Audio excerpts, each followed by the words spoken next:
Right. So the thought of the moment that's popping for me right now is that I need my coffee. Hold on. Okay, that's better. Um, it's very easy to look around and think that because we've seen something in the news or on social media, or it's represented in a show or a movie we've watched, or it's a meme or whatever else, that it's representative of the larger picture.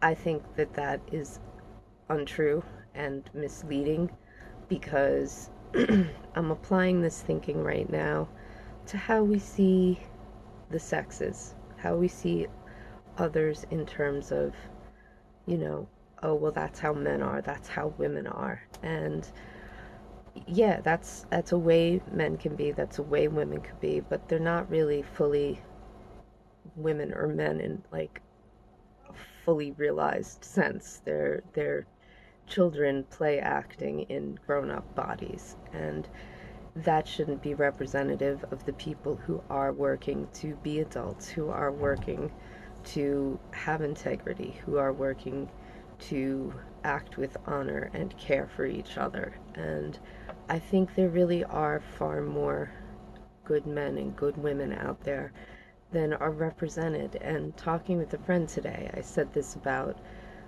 the state of affairs in general. You see it with the politics, especially. I think that the good people are busy trying to keep the lights on, and they don't have time to be out engaged in this level of fuckery when they've got real concerns and real responsibilities. And I think what we see are people who don't. They have a certain luxury to act up in a way that they can afford it, and a lot of people really can't. And I think that we're seeing the worst of a minority being amplified as though it's representative of a majority. And where I see that very clearly with politics, because I can stand around and talk to people about politics. People disagree and we still get along. I'm sure there are plenty of cases where that like ends relationships. I don't doubt that that's happening, but I haven't even experienced that once. I haven't experienced it once, and I don't actually know anybody who's lost family ties over politics. Now, maybe they won't engage with a certain cousin at a family get together because there's a dispute over pronouns or some such, right? But mostly, mostly, I think people can still talk about politics without it being a problem because I think mostly most people are not part of this representation that I think is really fringe. I really do think it's a small number of people making a big noise, and so we think that's how it is because it keeps getting fed to us again and again. Why? Because hey, people got along and nothing happened isn't a news story. It doesn't bring in viewership, right? And so yeah, we we train the system what to feed us. I train my algorithm, and when it starts feeding me crap, I realize I'm wandering off track. And I take responsibility for that. I say, okay, let me resist the clickbait. Let me actually select the stories that are in keeping with my interests now, and it puts the algorithm back on track. And that's my worldview through my little screen here, that I can see these aspects of the world because I've selected them. So we have a responsibility. The market is going to do what the market needs to do to sell cheap goods fast, right? Like, this is how it works. And it's going to do that with regard to any subject. Nothing's sacred. Nothing's sacred out here. It's the almighty dollar. That's what's sacred.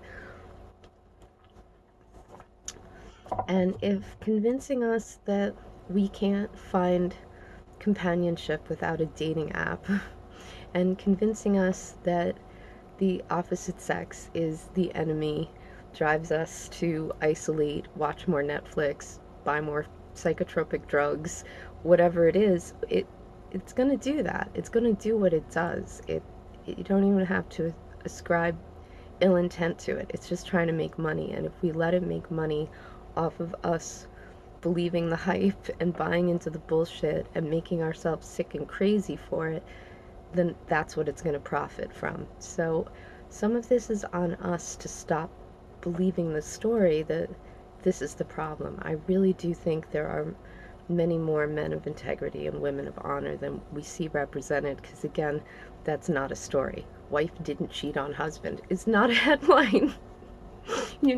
Husband didn't abscond with family funds is not a headline.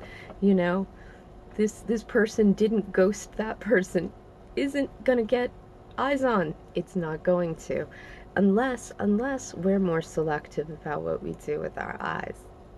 Maybe we're a little less slutty with these, right? Slut shame people for like giving their attention away too freely. Now again, we're not here to shame anyone, but more to highlight the fact that we do have some power in this. We do have the ability to say, I know better and I'm gonna tap out. I'm not gonna fall for it. Don't be a sucker. I think what I'm saying is don't be a sucker. Don't buy into this and then end up being miserable because you've allowed people who don't have your best interests at heart, who are really just trying to get through their day and make some moolah, take away your sense of faith in yourself and others, because it sells. It's too easy, it's too cheap, and I think we're worth more, and I think we can do more. I think we can do better. This is about like maybe we do better, maybe we know better and we do better. And that's why none of these videos will ever get millions of views. But I need to say this and I need to put it on record somewhere, because I feel like it's you put enough drops in a bucket, you can overflow the bucket. And yeah, that bucket's pretty dry right now. So I'm doing my part to pour in here, trying to think this through and find ways of saying this to other people that I'm still trying to fully articulate it to myself.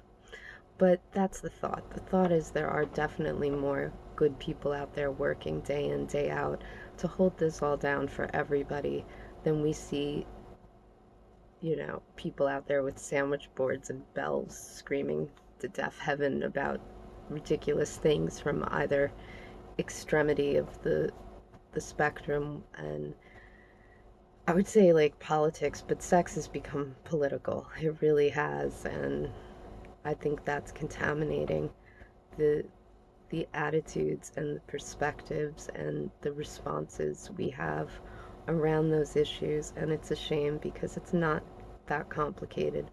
Men and women are distinctly different.